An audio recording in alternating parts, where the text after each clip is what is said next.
पाकिस्तान से साथ मौजूद हैं, तो हम आपसे बात करेंगे। तो अस्सलाम वालेकुम साथ, हम वेलकम करते हैं अपने प्रोग्राम में आपको तकरार के अंदर। जी वालेकुम अस्सलाम, बहुत शुक्रिया समीना, बहुत शुक्रिया मोहब्बत जी।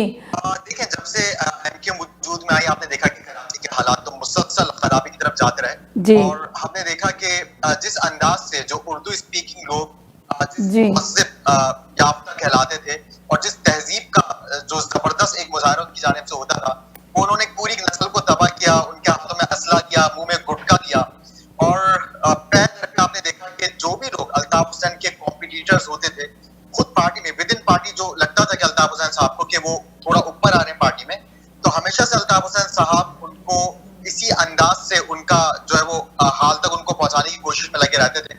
और अल्ताफ हुसैन अपने कुछ सीनियर पार्टी के लोगों से कहते रहे कि एमक्यूएम में ना कोई नंबर 1 है ना कोई नंबर 2 है, यानी कि अल्ताफ हुसैन के आगे कोई किसी किस्म की हैसियत नहीं रखता।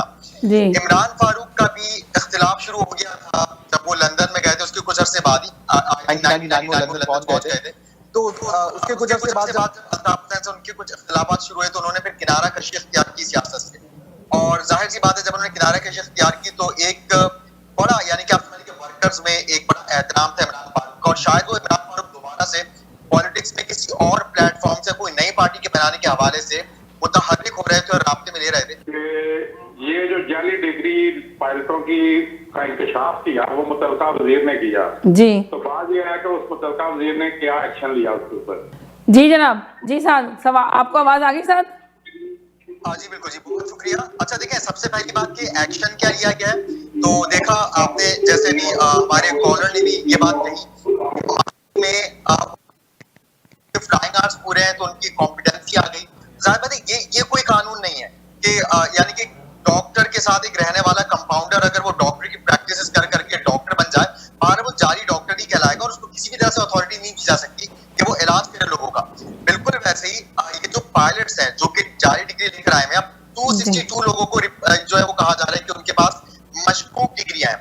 तो फिलहाल जो इस वक्त वजीर की जानिब से, वजीर हवाबाजी की जानिब से एक्शन लिया गया गुलाम सरवर साहब की जानिब से, उन्होंने फिल फॉर ये ऑर्डर्स दे दिए हैं कि ये तमाम पायलट जो 262 की तादाद में नंबर में आ रहे हैं, इनको फिल फॉर फ्लाइंग ऑपरेशन से रोक दिया जाए, उनसे किसी किस्म की कोई फ्लाइंग नहीं करवाई जाएगी।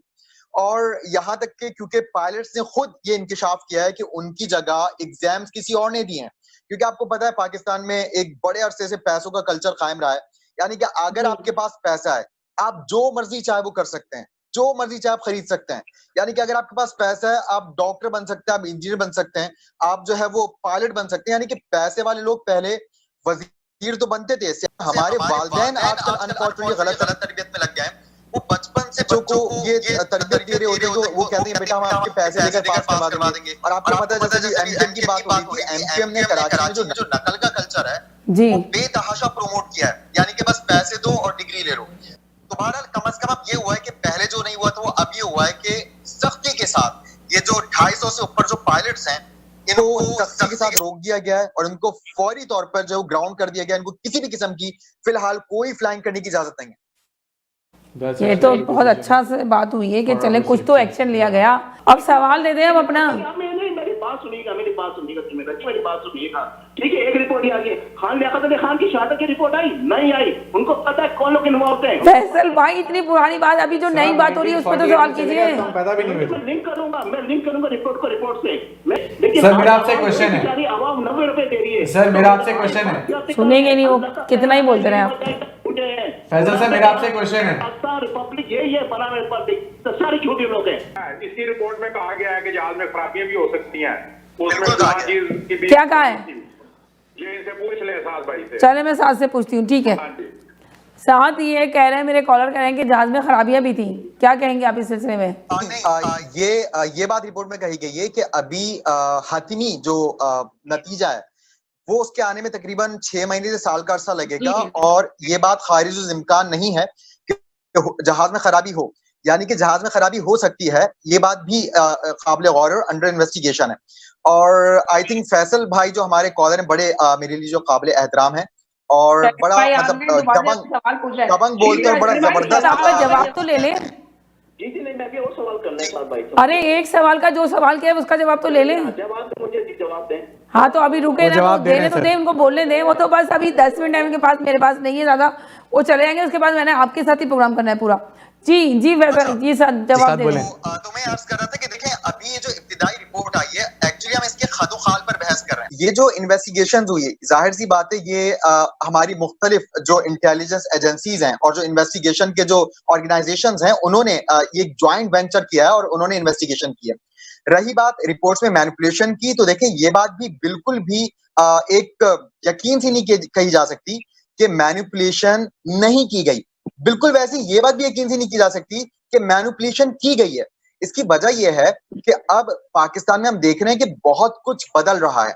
तो ये बात कहना कि और बिल्कुल यकीन के साथ कहना कि नहीं मैनिपुलेशन हुई है, मैं समझ सकता हूं कि बहुत सारे जज्बात है पाकिस्तान का। अनफॉर्चुनेटली हमारे सियासतदानों का, हमारे इदारों का कुछ इस तरह से उनका ट्रैक रिकॉर्ड रहा है कि किसी को भी उन पर भरोसा नहीं है, किसी पर भी उनको यकीन नहीं है। आप यकीन करें, मुझे भी उन पर यकीन नहीं है, मगर हमें असल में सुन्नत भी यही जो है वो एक तालीमात देती है हमें कि जब तक हम किसी हतमी नतीजे पर ना पहुंच जाएं और जब तक हमें कोई वाज़े दलील या सबूत ना मिल जाए, उस वक्त तक हम किसी भी चीज को रद्द नहीं कर सकते। तो जाहिर सी बात है कि हमें फिलहाल अब, क्योंकि और कोई इस वक्त ऑप्शन नहीं आया, ना और कोई इस वक्त मौक़िफ़ कहीं से आया, ना ही कहीं इदारों में हमने कोई कॉन्फ्लिक्ट देखा, ना हमने इदारों के बयानात में कहीं किसी किस्म का कोई कॉन्फ्लिक्ट देखा। हमने ये भी नहीं देखा कि एक इन्वेस्टिगेशन ऑफिसर कुछ और कह रहा हो, वहीं कोई दूसरा इन्वेस्टिगेशन कुछ और कह रहा हो, जो इस बात को जला बख्शता हो, जो इस बात को जो है वो श्योर करता हो कि नहीं यार दाल में कुछ काला है।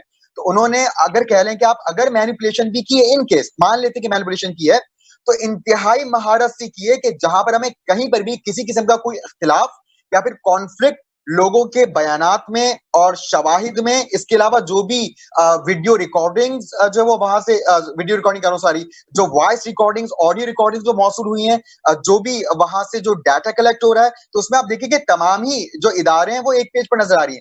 यहां तक कि जो फ्रांसीसी टीम आई थी, उस पर तो आपको थोड़ा बहुत बिलीव करना पड़ेगा ना। फ्रांस में तो नहीं मैनिपुलेशन हो सकती, फ्रांस तो नहीं, उसके इदारे तो नहीं करप्ट हो सकते, या फिर फ्रांस का इदारा भी उसको अगर इंडोर्स कर रहा है, तो फिर हम ये कह सकते हैं कि फिर क्या फ्रांस भी इस हवाले से पाकिस्तान को जो है वो वहां पर जिम्मेदारों को बचाने की कोशिश कर रहा है। तो यही वजह है कि इस वक्त ज्यादा जो वजन है वो इस तरफ यही जा रहा है कि मैनिपुलेशन नहीं हुई। हाँ, लेकिन हम बिल्कुल इस पर तहकीक कर रहे हैं, हम बिल्कुल यहाँ पर वीक पॉइंट्स पकड़ने की कोशिश करेंगे। और मैं फैसल भाई से भी कहूंगा कि आप इस वक्त जो मीडिया पे चलने वाली खबरें हैं, जो हमारे इदारों की जो तहकीकात हैं, उनके जो डॉक्यूमेंटेशंस हैं, उनको जरा बगौर देखो, और कहीं अगर उनको तजाद नजर आता है, क्योंकि देखिए झूठ पकड़ा जाता है हमेशा, वो कहीं ना कहीं से तजाद होता है, कहीं कोई एक बात होती है, कहीं दूसरी बात होती है। तो इस वजह से अभी हम क्योंकि ये नहीं कह सकते कि मैनिपुलेशन हुई है, यही वजह है कि फिलहाल हमें अभी इसी रिपोर्ट पर ही तबसरा करना होगा, ना कि हमें इस रिपोर्ट पर तबसरा करना पड़ेगा कि ये रिपोर्ट जो है वो मैनिपुलेट हुई है। कि तो बाकायदा तौर पे एक पूरा मंसूबा जो बनाया गया, जिसमें बहुत बड़ा रोल है खालिद शमीम का, जिसको अब उम्र कैद की बहरहाल सजा हो चुकी है, कराची वाटर बोर्ड का वो मुलाजिम। उसने बाकायदा तौर पे प्लान किया मौज़िम को और मोहसिन को लंदन भेजा, बिलखुसूस इमरान फारूक का मर्डर करने के लिए, और वहां पर बाकायदा तौर पे उनकी पहले रैकी की गई। देन उसके बाद फिर अल्ताफ हुसैन की सालगिरह से ठीक एक दिन पहले, आई थिंक 17 सितंबर को जो अल्ताफ हुसैन है उसकी सालगिरह थी, और 16 सितंबर को जो बाकायदा तौर पे इमरान फारूक की डेड बॉडी को गिफ्ट के तौर पर जो है वो अल्ताफ हुसैन की सालगिरह के मौके पर वो उनको जो है वो मर्डर किया गया। और उसके बाद मैसेज पहुंचाया गया कि मामू का केक कट गया।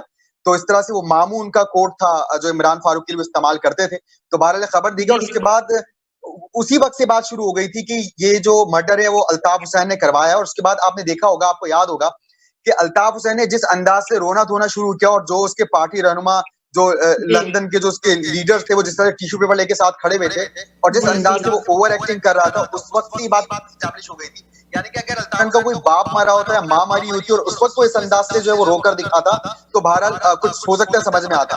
मगर इमरान फारूक जिससे उसके वैसे इख्तिलाफात चल रहे थे, तो उसकी वो ओवर एक्टिंग मजीद इस बात को एस्टैब्लिश कर गई कि यहाँ पर जरूर दाल में कुछ काला। उसके बाद फिर तहकीकात हुई, जिसमें लंदन जो स्कॉटलैंड यार्ड है उसने बहुत बड़ा जो है वो रोल प्ले किया, और पाकिस्तान की अदालत ने जो आज फैसला किया है, एंटी टेररिज्म कोर्ट ने, वो लंदन से हासिल शुदा शवाहिद के तौर पर किया है। और लंदन में जो हुकूमती सतह पर राब्ते हुए, तो उन्होंने शर्त रखी थी कि हम ये आपको शवाहिद इस शर्त पर देंगे कि मुल्जिमान पर जब जुर्म साबित हो जाए तो उनको सजाए मौत ना दी जाए, क्योंकि आपको पता है अब इंटरनेशनल लॉज में सजाए मौत। साथ एक सेकंड जी, हेलो अस्सलाम वालेकुम जी, क्या कहेंगे? साथ से मैं बोलूंगा कि हादसा हुआ है क्या लंदन में, जी और अल्ताफ हुसैन के कहने पे, ठीक। और सजा हो रही है पाकिस्तान में, और जो हीरो हादसा हुआ है लंदन में, आपने कहा हादसा हुआ है लंदन में पाकिस्तान के अल्ताफ हुसैन के कहने पे हो रही है, सही है। हाँ, और ये देखें कि वो इंडिपेंडेंट वहां घूम रहे हैं, नंबर 1। नंबर 2 ये कि जो यहाँ पे लाइव शूटिंग हुई, साथ में बोला कि मॉडल टाउन का वाकया, जी लाइव शूटिंग वजीर आला साहब देख रहे हैं, 5 घंटे की लाइव शूटिंग। सो आप ये कैसे बिलीव करेंगे कि जो घर के बराबर में जो लोग मर रहे हैं, आपको वो उसका फैसला नहीं दे रहे। और तीसरी चीज आपसे एक छोटा सा ये पूछूंगा कि जरदारी बेनजीर के वक्त, ये कह रहे हैं ना अल्ताफ हुसैन रो रहा था, एक्टिंग कर रहा था, जरदारी भी एक्टिंग कर रहा था बेनजीर के वक्त, उसे पोस्टमार्टम नहीं करने दिया। बेनजीर के बाई लॉ ये बोलता है, यूएन ने बोला कि तुमने पोस्टमार्टम क्यों नहीं करने दिया। तो बहुत सारी चीजें सामने आ जाती हैं। सो हम इसलिए, जैसे साहब ने पहले बोला, हमारा ट्रांसफर किया है, तो हम इसको भी 100% हम नहीं कह सकते कि फैसला दुरुस्त है, बिकॉज के जो हीरो है वो आजाद फिर रहे हैं, अल्ताफ हुसैन, आप गरीबों को लटका रहे हैं। सो ये दिमाग काम नहीं करता है। यहाँ पे उजैर ब्रो चले पूछ 5,000 आदमियों का कातिल, जिसकी आर्मी ने उसकी GIT बना के थ्रो कर दी है रिपोर्ट, बट आप उसको नहीं पकड़ रहे। वो कौन सा हीरो है कि वो लंदन से आप केस ले आए। यहाँ पे एक कत्ल होता है तो थाने वाले पता है क्या कहते हैं, तुम्हारे इलाके में मैं FIR नहीं काटेंगे, मेरे इलाके में मैं FIR नहीं काटूंगा। आप सोचिए यहाँ पे ये पट्टा चल रहा है, वो लंदन की FIR को यहाँ पे सोल्यूशन निकाल दिया। सो ये मेक सेंस नहीं है, इसमें भी सियासत है। Thank you so much. Thank you so much. चले बहुत शुक्रिया, thank you so much ji. Saad hello. देखिए पाकिस्तान की तरफ से तो बहुत कोशिशें की जा रही कि किसी तरह अल्ताफ हुसैन को जो पाकिस्तान लाया जाए और करार वाकई सजा दी जाए, एक निशान इबरत बनाया जाए। मगर प्रॉब्लम ये कि अल्ताफ हुसैन बहुत सारी लंदन से वो अपनी मर्जी से ही आएंगे। उनकी एक सपोर्ट पर और उनके तहफ्फुज में वहां लंदन में जो है वो मौजूद हैं। और आपने देखा कि जिस तरह हमारे यहाँ कराची में आप एक बार फिर आजकल लोड शेडिंग शुरू हो गई, जिस तरह के इलेक्ट्रिक के पास वो बटन होता है ना, स्विच होता है वो लाइट को ऑन ऑफ करने का, बिल्कुल वैसे अल्ताफ हुसैन के पास स्विच था पूरा कराची को ऑन ऑफ करने का। जब दिल चाहता कराची बंद कर देता, जब दिल चाहता वो कराची खोल देता। तो वहां पर एक्चुअली वो बड़ी बड़ी इंटरनेशनल जो साजिशी तंजीमें हैं उनके हाथों में खेलता रहा है। और ये जो MQM का नेटवर्क था, ये कराची में एक तरह से एक गैर मुल्की जो पाकिस्तान दुश्मन अनासिर थे उनका एक इंटेलिजेंस नेटवर्क था, जो कि यहाँ से सारी हसास मालूमात कलेक्ट करके वहां पर भिजवाता था। तो अल्ताफ हुसैन को तो पहली जमानत मिल चुकी थी उन बैनुल अक़वामी क़ुव्वतों की जानिब से, जो पाकिस्तान को, जिनको एक आंख नहीं भाता पाकिस्तान, उन्होंने अल्ताफ हुसैन को इस तहफ़्फ़ुज़ की जमानत दी थी। और यही वजह है कि आज तक अल्ताफ हुसैन पर वहां पर कोई हाथ नहीं डाल रहा, क्योंकि जितनी खिदमत पाकिस्तान के दुश्मनों की अल्ताफ हुसैन ने की है, शायद किसी पाकिस्तानी ने इतनी खिदमत उन दुश्मन अनासिर की नहीं की होगी। यही वजह है कि आज वो करें जी के हवाले नहीं कर रहे।